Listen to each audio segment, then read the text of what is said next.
Well guys, today we're getting rid of the old CCWs. These were never really on the channel much. Wasn't crazy about how they fit, but a lot of people gave me a lot of good compliments on the car when I had these on it. They were kind of my first three-piece wheel. I thought they were pretty sick, but wasn't too too crazy about the fitment. So today I'm trading these to a guy for something new, which you'll see in a little bit. It's nice and wet out here. It'd be a perfect day to take the Jeep truck for a rip through the mud. But it'll turn the whole yard into a freaking mud pit. There's pine needles everywhere, so it'll probably eat a lot of it up. But I've always wondered in the rain, how comfortable is this thing? Oh, there's an inch of water in the floor. The seat's dry though. Dry-ish. Ain't super dry. Hey, it ain't so bad. I'll have to put a hole in the floor or something so it'll fucking drain. I guess it probably all just runs up through here. It's like brown. Looks like fucking Coke. Nice. Look at the passenger side. Back here's nice and needles. Nice natural foliage floor. I really don't understand why we took the back seat or the back doors off, but we did. Yep. Nice. I'll have to come back and put some drain holes in here one day with a drill. Put the peppermint oil in here too. Fuck, it's raining. No cars to sit in except the other Jeep. Well, we'll see. Maybe I'll take one of these for a rip anyway, see if they start. So unsurprisingly, this is solid in the rain. This is cracked here, but there's a story behind that. I'll put the video in. It's from my Snapchat, unfortunately, so it's, you know, vertical, but you can see it like squirting a little bit, but she's tight, I think. I don't think this is full of water, but whatever. This right here, it's fucking rock solid. And another thing, this car is finally legal, but we accidentally cut the taillight harness, I think. Well, probably the taillight harness when we did the trucking, I guess you could call it. So I really need to get in here and fix all these wires, but we fucking ramened it. So the wires are buried in there somewhere, and I don't know how I'm gonna get them out. And now that I'm looking at this, I'm not even sure this is the taillight harness. I don't know where this other side went. This was probably the taillight harness.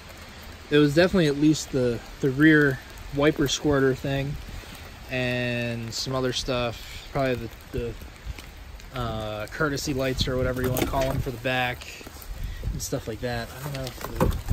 I think I have the keys. I might see if the taillights come on. If the taillights come on and the brake lights work, I'll drive the fuck out of this thing. No bumpers and everything.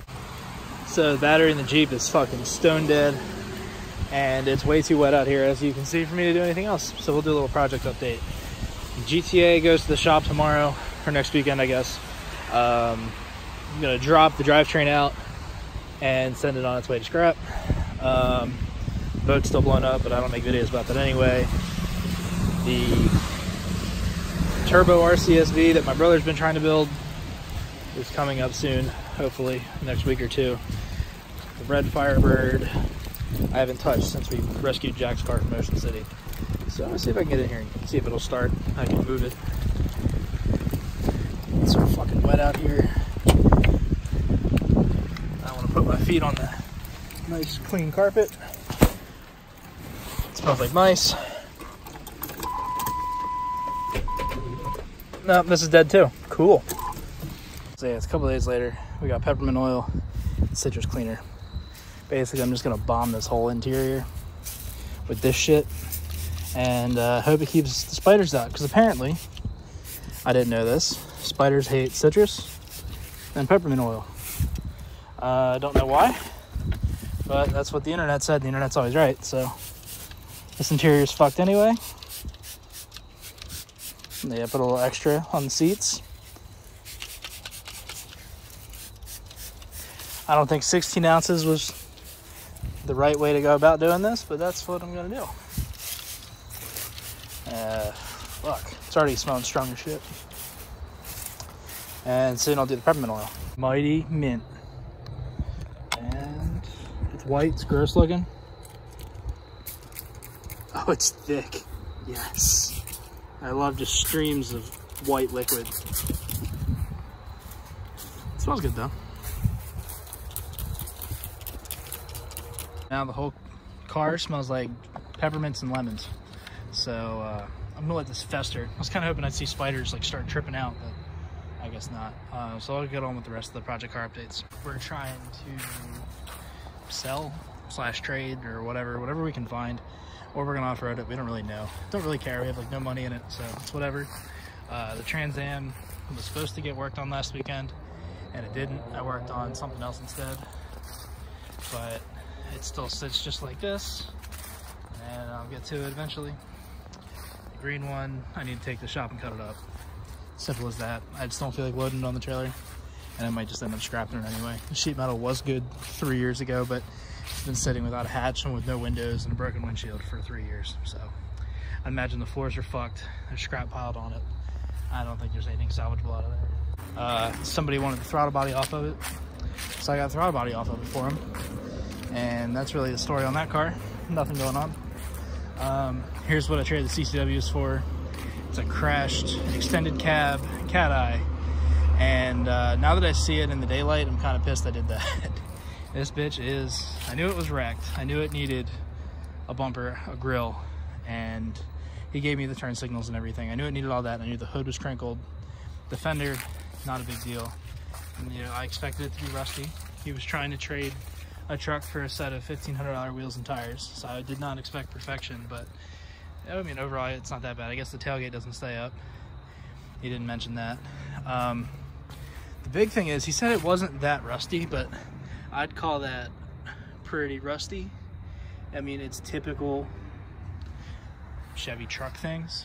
I'm not like super mad about it, but what really pissed me off is, as you can see earlier in the video from a few days ago, he brought it up in the pouring rain. The driver's side window's stuck down, it doesn't go up. He didn't mention that at all. I don't have anywhere indoors to keep this, so that kind of sucked. And then this side, yeah, is mighty rusty also.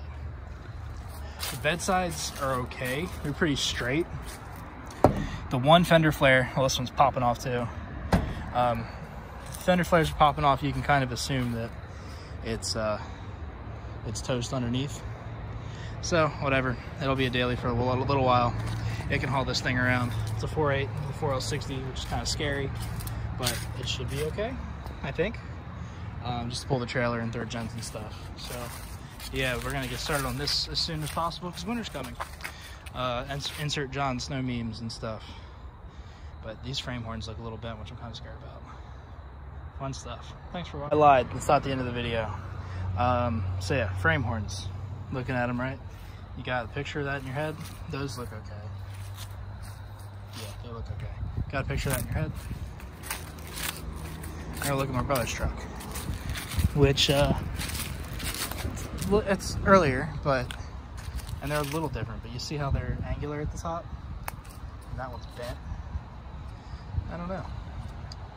Guess I have to order a bumper and find out.